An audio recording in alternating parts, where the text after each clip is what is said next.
പെട്രോളിന് ഒറ്റയടിക്ക് 28 രൂപ കൂടിയാൽ എന്തായിരിക്കും അവസ്ഥ? അതെ, കഴിഞ്ഞ കുറച്ച് ദിവസങ്ങളായി കേരളത്തിലെയും ഇന്ത്യയിലെയും ചില മാധ്യമങ്ങൾ ആഘോഷിച്ചുകൊണ്ടിരിക്കുന്ന ഒരു വാർത്തയായിരുന്നു ഇത്. ഇന്ത്യയിൽ തിരഞ്ഞെടുപ്പ് കഴിയാൻ കാത്തിരിക്കുകയാണ്. തിരഞ്ഞെടുപ്പ് കഴിഞ്ഞാൽ ഉടൻ തന്നെ പെട്രോളിന്റെയും ഡീസലിന്റെയും വില 25 മുതൽ 28 രൂപ വരെ കുത്തനെ കൂട്ടും എന്നായിരുന്നു പ്രചാരണം. ജനങ്ങളെ മുഴുവൻ പരിഭ്രാന്തിയിലാക്കാൻ ഈ ഒരൊറ്റ വാർത്തയ്ക്ക് സാധിച്ചു എന്നതാണ് മറ്റൊരു കാര്യം. എന്നാൽ ഈ വാർത്തകൾക്ക് പിന്നിലെ യാഥാർത്ഥ്യം എന്താണ്? ജനങ്ങളെ ഭയപ്പെടുത്തി സർക്കാരിനെതിരെ തിരിക്കാൻ ശ്രമിച്ചവർക്ക് നരേന്ദ്രമോദി സർക്കാർ നൽകിയ ചുട്ട മറുപടി എന്താണ്? ലോകരാജ്യങ്ങൾ മുഴുവൻ ഇന്ധനവില വർധനവിൽ നട്ടം തിരിയുമ്പോൾ, അയൽ രാജ്യങ്ങൾ പട്ടിണിയിലേക്ക് കൂപ്പുകുത്തുമ്പോൾ ഇന്ത്യയെ മാത്രം ഈ പ്രതിസന്ധി ബാധിക്കാത്തത് എന്തുകൊണ്ടാണ്? എണ്ണക്കമ്പനികൾക്ക് ആശ്വാസമായി സാധാരണക്കാരുടെ നടുവൊടിക്കാതിരിക്കാനായി മോദി സർക്കാർ എടുത്ത ആ 2 മാസ് സ്ട്രോക്ക് തീരുമാനങ്ങളെ കുറിച്ചാണ് നമ്മൾ ഇന്ന് സംസാരിക്കുന്നത്. ഇന്നത്തെ ഈ വീഡിയോയിലൂടെ നമ്മൾ വളരെ വിശദമായി തന്നെ പരിശോധിക്കാൻ പോകുന്നത്. അപ്പോൾ ഈ കാര്യങ്ങളാണ് വെറും ഒരു വാർത്തയ്ക്കപ്പുറം ഓരോ ഭാരതീയനും അറിഞ്ഞിരിക്കേണ്ട, അഭിമാനിക്കേണ്ട, തീർച്ചയായും നമുക്ക് വളരെ ഇൻഫോർമേറ്റീവായ ചില യാഥാർത്ഥ്യങ്ങൾ ഇതിന് പിന്നിലുണ്ട്. ആദ്യം തന്നെ നമ്മൾ മനസ്സിലാക്കേണ്ടത് ആഗോളതലത്തിൽ ഇപ്പോൾ നടന്നുകൊണ്ടിരിക്കുന്ന കാര്യങ്ങളാണ്. പശ്ചിമേഷ്യയിൽ പ്രത്യേകിച്ചും ഇറാനും ഇസ്രായേലും തമ്മിലുള്ള സംഘർഷങ്ങൾ ലോകത്തെ ഒട്ടാകെ ഒരു യുദ്ധഭീതിയിലേക്കാണ് നിർത്തിയിരിക്കുന്നത്. അറിയാമല്ലോ, ഇതിന്റെ ഏറ്റവും വലിയ പ്രത്യാഘാതം എന്ന് പറയുന്നത്, അല്ലെങ്കിൽ ഈ പ്രത്യാഘാതം നേരിടുന്നത് ക്രൂഡ് ഓയിൽ വിപണിയാണ്. കഴിഞ്ഞ മാസം ക്രൂഡ് ഓയിൽ വില ബാരലിന് $120 വരെ കുതിച്ചുയർന്നു. ഒന്ന് താഴോട്ട് വന്നു എങ്കിലും ഇപ്പൊ വീണ്ടും അത് $103 മുകളിലാണ് നിൽക്കുന്നത്. ലോകത്തിലെ എണ്ണ വ്യാപാരത്തിന്റെ സ്ഥിരാകേന്ദ്രമായ ഹോർമൂസ് കടലിടുക്ക് വഴി ഇന്ത്യയിലേക്ക് വന്നിരുന്ന എണ്ണക്കപ്പലുകൾക്ക് ഇറാൻ നിയന്ത്രണം ഏർപ്പെടുത്തി. ഇന്ത്യക്ക് ആവശ്യമുള്ള എണ്ണയുടെ 85% ഇറക്കുമതി ചെയ്യുകയാണ് നമ്മൾ. അതിൽ ഭൂരിഭാഗവും വരുന്നത് ഈ പറയുന്ന പശ്ചിമേഷ്യൻ രാജ്യങ്ങളിൽ നിന്നുമാണ്. ആ വഴി അടഞ്ഞ പിന്നെ എന്ത് സംഭവിക്കും? നമ്മുടെ അയൽ രാജ്യങ്ങളായ പാകിസ്ഥാന്റെയും ശ്രീലങ്കയുടെയും നേപ്പാളിന്റെയും ഒക്കെ ഇന്നത്തെ അവസ്ഥ ഒന്ന് നോക്കാം. അവിടെ ഒട്ടാകെ പെട്രോളിനും ഡീസലിനും ദിനംപ്രതി വില കുതിച്ചുയരുകയാണ്. പാകിസ്ഥാനിലൊക്കെ പെട്രോൾ അടിക്കാൻ ആളുകൾ തമ്മിലടിക്കുന്ന വീഡിയോകൾ നമ്മൾ സോഷ്യൽ മീഡിയയിൽ കണ്ടതാണ്. അവിടെ ഒന്നും സർക്കാരുകൾക്ക് ഈ പ്രതിസന്ധിയെ നേരിടാൻ ഒരു പദ്ധതിയുമില്ല. ആഗോള വിപണിയിൽ വില കൂടുമ്പോൾ അവർ അത് നേരെ ജനങ്ങളുടെ തലയിലേക്ക് അങ്ങ് കെട്ടിവെക്കുകയാണ്. ഇതൊക്കെയാണ് നമ്മുടെ അയൽ രാജ്യങ്ങളുടെയും പല രാജ്യങ്ങളുടെയും അവസ്ഥ. ഈ ഒരു സാഹചര്യത്തിലാണ് ഇന്ത്യയിലും വില കൂടും എന്ന പ്രചാരണം വളരെ ശക്തമായി നടക്കുന്നത്. ഹോർമൂസ് പാത അടഞ്ഞതോടെ Russia, America, Latin America, Africa തുടങ്ങിയ രാജ്യങ്ങളിൽ നിന്നും ഇന്ത്യ എണ്ണ ഇറക്കുമതി ചെയ്യാനായി തുടങ്ങി. ഈ ദീർഘദൂര ഇറക്കുമതി ചെലവ് വളരെ കൂടുതലാണ്. ഇന്ത്യയുടെ എണ്ണ ഇറക്കുമതി ചെലവിൽ ഒരു മാസം കൊണ്ട് 270 ബില്യൺ രൂപയുടെ വർധനമാണ് ഉണ്ടായത്. ഇതൊക്കെ ചൂണ്ടിക്കാട്ടിക്കൊണ്ടാണ് ചില സാമ്പത്തിക വിദഗ്ധരും മാധ്യമങ്ങളും പെട്രോളിന് ലിറ്ററിന് 18 രൂപയും ഡീസലിന് 35 രൂപയും എണ്ണ കമ്പനികൾക്ക് നഷ്ടം വരുന്നുണ്ടെന്നും അത് നികത്താനായി തിരഞ്ഞെടുപ്പ് കഴിയുന്നതോടെ വില കൂട്ടുമെന്നും പ്രവചിച്ചത്. ജനങ്ങൾക്കിടയിൽ ഭീതി പരത്തുക, സർക്കാരിനെതിരെ അവരെ തിരിക്കുക, ഇതൊക്കെ മാത്രമായിരുന്നു ചിലരുടെ ലക്ഷ്യം. എന്നാൽ കാത്തിരുന്നവർക്കും കുപ്രചരണം നടത്തിയവർക്കും വലിയൊരു തിരിച്ചടിയാണ് ഇപ്പോൾ കിട്ടിയിരിക്കുന്നത്. കേന്ദ്ര പെട്രോളിയം മന്ത്രാലയം ഔദ്യോഗികമായി തന്നെ ഈ വാർത്തകളെ തള്ളിക്കളഞ്ഞിരിക്കുകയാണ്. പെട്രോളിന്റെയോ ഡീസലിന്റെയോ വില കൂട്ടാൻ സർക്കാർ യാതൊരു വിധത്തിലുള്ള ആലോചനയും നടത്തിയിട്ടില്ലെന്നും വില കൂട്ടുമെന്ന ഒരു നിർദ്ദേശവും സർക്കാരിന് മുന്നിലില്ലെന്നും അവർ വ്യക്തമാക്കി. മാത്രമല്ല, ജനങ്ങളിൽ പരിഭ്രാന്തി പരത്തുക എന്ന ദുരുദ്ദേശത്തോടെയുള്ള റിപ്പോർട്ടുകളാണ് ഇതെന്നും സർക്കാർ തുറന്നടിച്ചു. ഇവിടെയാണ് നരേന്ദ്രമോദി എന്ന ഭരണാധികാരിയുടെയും അദ്ദേഹം നയിക്കുന്ന സർക്കാരിന്റെയും ഇച്ഛാശക്തി നമ്മൾ മനസ്സിലാക്കേണ്ടത്. പെട്രോളിയം മന്ത്രാലയം ചൂണ്ടിക്കാണിച്ച മറ്റൊരു വലിയ കാര്യമുണ്ട്. കഴിഞ്ഞ 4 വർഷമായി പെട്രോളിന്റെയും ഡീസലിന്റെയും വില വർദ്ധിപ്പിക്കാത്ത ലോകത്തിലെ ഏക രാജ്യം ഇന്ത്യയാണ്. ഒന്ന് ചിന്തിച്ചു നോക്കൂ. കോവിഡ് പ്രതിസന്ധി, റഷ്യ ഉക്രൈൻ യുദ്ധം, ഇപ്പൊ പശ്ചിമേഷ്യൻ സംഘർഷം, ലോകം മുഴുവൻ സാമ്പത്തികമായി തകർന്നടിഞ്ഞ ഈ 4 വർഷങ്ങളിൽ ക്രൂഡ് ഓയിൽ വില പലതവണ ആകാശത്ത് മുട്ടിയിട്ടും ആ ഭാരം മുഴുവൻ ജനങ്ങളുടെ ചുമലിലേക്ക് മാറ്റാതെ സംരക്ഷിച്ചു നിർത്തിയത് നരേന്ദ്രമോദി സർക്കാരിന് ദീർഘവീക്ഷണമുള്ള സാമ്പത്തിക നയങ്ങളാണ്. എങ്ങനെയാണ് ഈ സർക്കാർ അത് സാധിച്ചെടുത്തത്? സാമ്പത്തിക വിദഗ്ധർ പറഞ്ഞതുപോലെ എണ്ണ കമ്പനികൾക്ക് കോടിക്കണക്കിന് രൂപയുടെ നഷ്ടം സംഭവിച്ചുകൊണ്ടിരിക്കുമ്പോൾ എങ്ങനെയാണ് വില കൂട്ടാതെ തന്നെ കമ്പനികളെ പിടിപ്പിച്ച് നിർത്തുന്നത്? അവിടെയാണ് കേന്ദ്ര സർക്കാർ സ്വീകരിച്ച 2 നിർണായക നീക്കങ്ങൾ പ്രസക്തമാകുന്നത്.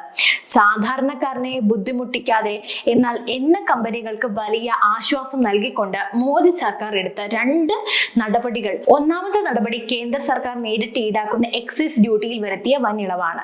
അടുത്തിടെ കേന്ദ്ര സർക്കാർ ലിറ്ററിന് 10 രൂപ വെച്ച് എക്സൈസ് ഡ്യൂട്ടി കുറച്ചിരുന്നു. ഒരു സർക്കാരിനെ സംബന്ധിച്ചിടത്തോളം അവരുടെ ഏറ്റവും വലിയ വരുമാന സ്രോതസ്സാണ് പെട്രോളിയം ഉൽപ്പന്നങ്ങളിൽ നിന്നുള്ള നികുതി. രാജ്യത്ത് വികസന പ്രവർത്തനങ്ങൾ പ്രവർത്തനങ്ങൾ നടത്തണമെങ്കിൽ സർക്കാരിന് പണം വേണം.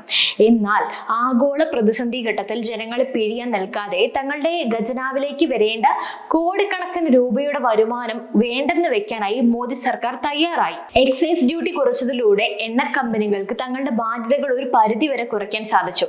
രണ്ടാമത്തെ നിർണായക നടപടി വിൻഫോൺ ടാക്സിൽ വരുത്തിയിട്ടുള്ള മാറ്റമാണ്. അപ്രതീക്ഷിതമായി വലിയ ലാഭം കൊയ്യുന്ന സാഹചര്യങ്ങളിൽ സർക്കാരുകൾ ചുമത്തുന്ന നികുതിയാണിത്.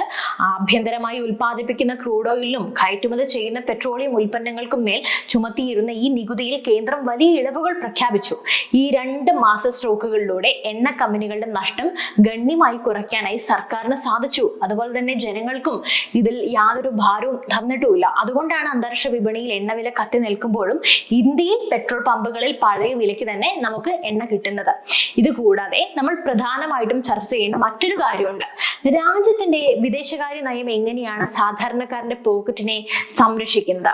ഇതിന്റെ ഏറ്റവും വലിയ ഉദാഹരണമാണ് നമ്മൾ ഇപ്പോൾ കാണുന്നത്. അതായത് ഇന്ത്യയെ പോലെ ഇത്രയും ജനസംഖ്യയുള്ള ഒരു രാജ്യത്തേക്ക് വേണ്ട എണ്ണയുടെ ഭൂരിഭാഗവും വരുന്നത് പുറത്തു നിന്നാണല്ലോ. ഹോർമോസ് കടലിടുക്കിലെ പ്രശ്നം രൂക്ഷമായപ്പോൾ ഇന്ത്യ പതറിയിട്ടില്ല. ഇപ്പോഴും അവിടെ പ്രശ്നം നടന്നുകൊണ്ടിരിക്കുകയാണ്. റഷ്യ-യുക്രൈൻ യുദ്ധ സമയത്ത് തന്നെ റഷ്യയിൽ നിന്നും കുറഞ്ഞ വിലയ്ക്ക് ക്രൂഡ് ഓയിൽ വാങ്ങാൻ ഇന്ത്യ തീരുമാനിച്ചിരുന്നു. അന്ന് അമേരിക്കയും യൂറോപ്യൻ രാജ്യങ്ങളും ഇന്ത്യക്കെതിരെ ഉപരോധ ഭീഷണിയുമായി വന്നിരുന്നു. ഇന്ത്യ റഷ്യയിൽ നിന്നും എണ്ണ വാങ്ങരുത് എന്നായിരുന്നു അവരുടെയൊക്കെ ശാസന. എന്നാൽ അമേരിക്കയുടെ ഭീഷണിക്ക് മുന്നിൽ മുട്ടുമടക്കാൻ ഇന്ത്യ തയ്യാറായില്ല. അങ്ങനെയൊരു സർക്കാരാണ് നമ്മുടേത്. നമ്മുടെ വിദേശകാര്യമന്ത്രി ഡോക്ടർ എസ് ജയശങ്കർ എന്ന പാശ്ചാത്യ മാധ്യമങ്ങൾക്ക് മുന്നിൽ നൽകിയ മറുപടി ഓരോ ഭാരതീയനും രോമാഞ്ചത്തോടെയാണ് കേട്ടത്. യൂറോപ്പ് ഒരു ദിവസം ഉച്ചതിരിഞ്ഞ് വാങ്ങുന്ന എണ്ണ പോലും അല്ല ഇന്ത്യ റഷ്യയിൽ നിന്ന് ഒരു മാസം വാങ്ങുന്നത്. യൂറോപ്പിന്റെ പ്രശ്നം ലോകത്തിന്റെ മുഴുവൻ പ്രശ്നവും, എന്നാൽ ലോകത്തിന്റെ പ്രശ്നം യൂറോപ്പിന്റെ പ്രശ്നം അല്ലാത്തതുമായ രീതി മാറണമെന്നായിരുന്നു അദ്ദേഹം പറഞ്ഞത്. ഈ ഒരു ധീരമായ നിലപാടാണ് ഇന്ന് ഇന്ത്യയെ രക്ഷിക്കുന്നത്. റഷ്യയിൽ നിന്നും ലാറ്റിൻ അമേരിക്കയിൽ നിന്നും അമേരിക്കയിൽ നിന്നും വരെ വളരെ തന്ത്രപരമായ എണ്ണ ഇന്ത്യയിൽ എത്തിക്കാൻ നമ്മുടെ ഭരണകൂടത്തിന് സാധിക്കുന്നു. മാത്രമല്ല, ഇവിടെ നമ്മൾ ഒരു കാര്യം കൂടി തിരിച്ചറിയണം. കേന്ദ്ര സർക്കാർ തങ്ങളുടെ എക്സൈസ് ഡ്യൂട്ടി കുറച്ച് ജനങ്ങൾക്ക് ആശ്വാസം നൽകുമ്പോഴും നമ്മുടെ നാട്ടിലെ സംസ്ഥാന സർക്കാരുകളുടെ നിലപാട് എന്താണ്? ഉദാഹരണത്തിന് കേരളം പോലെയുള്ള പ്രതിപക്ഷ പാർട്ടികൾ ഭരിക്കുന്ന സംസ്ഥാനങ്ങളിൽ ഇന്ധനത്തിന് മേലുള്ള മൂല്യവർദ്ധിത നികുതി അഥവാ വാറ്റ് ഒരു പൈസ പോലും അവർ കുറച്ചിട്ടില്ല. കേന്ദ്ര സർക്കാർ നികുതി കുറച്ചിട്ടും സംസ്ഥാനങ്ങൾ അവരുടെ നികുതി കുറയ്ക്കാതെ ജനങ്ങളെ കൊള്ളയടിക്കുകയാണ് ചെയ്യുന്നത്. 2025 സാമ്പത്തിക വർഷത്തിൽ മാത്രം സംസ്ഥാനങ്ങൾ പെട്രോളിയം ഉൽപ്പന്നങ്ങളുടെ വിൽപ്പന നികുതി വഴി നേടിയത് 3 ലക്ഷം കോടി രൂപയിലധികമാണ്. എന്നിട്ടും ഇന്ധന വിലയുടെ പേരിൽ കേന്ദ്ര സർക്കാരിനെ പഴിചാരാനാണ് ഇവരെല്ലാം നിരന്തരം ശ്രമിക്കുന്നത്. പശ്ചിമേഷ്യയിലെ പ്രതിസന്ധി ഇനിയും രൂക്ഷമായാൽ എന്ത് സംഭവിക്കുമെന്നൊരു ആശങ്ക ചിലർക്കെങ്കിലും ഉണ്ടാകും. അപ്പോഴും ഇന്ത്യ സുരക്ഷിതമാണ്. പെട്രോൾ പമ്പുകളിലും ഡിപ്പോകളിലുമായി രാജ്യത്ത് ആവശ്യത്തിലധികം ഇന്ധനശേഖരമുണ്ട് എന്ന് ഇന്ത്യൻ ഓയിൽ കോർപ്പറേഷൻ തന്നെ വ്യക്തമാക്കിയിട്ടുണ്ട്. ഗ്യാസ് സിലിണ്ടറുകളുടെ കാര്യത്തിലും ഒരു ക്ഷമവുമില്ല. അതായത് പ്രതിസന്ധികളെ മുൻകൂട്ടി കണ്ട് കൃത്യമായ ആസൂത്രണത്തോടെയാണ് മോദി സർക്കാർ മുന്നോട്ട് പോകുന്നത്. ഇന്നത്തെ ഈ ലോകത്ത് ഒരു രാജ്യം സുരക്ഷിതമായി മുന്നോട്ട് പോകണമെങ്കിൽ, സമ്പദ് വ്യവസ്ഥ തകരാതെ നിൽക്കണമെങ്കിൽ ശക്തമായൊരു നേതൃത്വം തന്നെ അത്യന്താപേക്ഷിതമാണ്. അക്കാര്യത്തിൽ തർക്കമില്ലല്ലോ.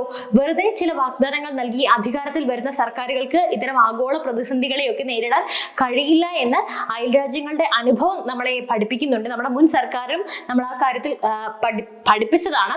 140 കോടി ജനങ്ങളുടെ അന്നവും തൊഴിലും യാത്രാ സൗകര്യങ്ങളും സുഖമായി മുന്നോട്ട് പോകുന്നത് ഭരണത്തിലിരിക്കുന്നവരുടെ ദീർഘവീക്ഷണം കൊണ്ടും ധീരമായ തീരുമാനങ്ങൾ കൊണ്ടുമാണ്. എണ്ണ കമ്പനികളുടെ നഷ്ടം നികത്താൻ അവർ സാമ്പത്തിക ഇളവുകൾ നൽകി ജനങ്ങളെ വിലക്കയറ്റത്തിൽ നിന്നും രക്ഷിച്ച ഈ 2 നീക്കങ്ങൾ തന്നെയാണ് അതിന്റെ ഏറ്റവും വലിയ തെളിവ്. പ്രതിപക്ഷ പാർട്ടികളും ചില മാധ്യമങ്ങളും ഇനിയും ചില നുണക്കഥകളുമായി വരും. തിരഞ്ഞെടുപ്പ് കഴിയുമ്പോൾ വില കൂടുമെന്നും ഇന്ത്യ തകരുമെന്നും അവർ പ്രവചിക്കും. കാരണം ഇന്ത്യ വളരുന്നത് അവർക്ക് സഹിക്കാൻ കഴിയില്ല. എന്നാൽ ഈ രാജ്യം ഭരിക്കുന്നത് ഒരു വോട്ട് ബാങ്ക് രാഷ്ട്രീയക്കാരനല്ല, മറിച്ച് രാജ്യത്തിന്റെ ഭാവിയെ കുറിച്ച് കൃത്യമായ കാഴ്ചപ്പാടുകളുള്ള ഒരു ഭരണാധികാരിയാണെന്ന് ഈ ഒറ്റ സംഭവത്തിലൂടെ വീണ്ടും തെളിയിച്ചിരിക്കുകയാണ്. എന്നാലും നിങ്ങൾക്ക് ഈ വിഷയത്തിൽ എന്ത് തോന്നുന്നു? കേന്ദ്ര സർക്കാരിന്റെ ഈ തീരുമാനങ്ങൾക്ക് സാധാരണക്കാരൻ നൽകിയ ആശ്വാസം എത്രത്തോളമാണ്? പാശ്ചാത്യ രാജ്യങ്ങളുടെ സമ്മർദ്ദങ്ങൾക്ക് വഴങ്ങാത്ത ഇന്ത്യ സ്വന്തം താല്പര്യങ്ങൾ സംരക്ഷിക്കുന്ന ഈ രീതിയെ നിങ്ങൾ എങ്ങനെയാണ് നോക്കിക്കാണുന്നത്? തീർച്ചയായും നിങ്ങളുടെ വിലയേറിയ അഭിപ്രായങ്ങൾ താഴെ നൽകൂ. മറ്റൊരു വിഷയമായി വീണ്ടും എത്തും വരെ നന്ദി.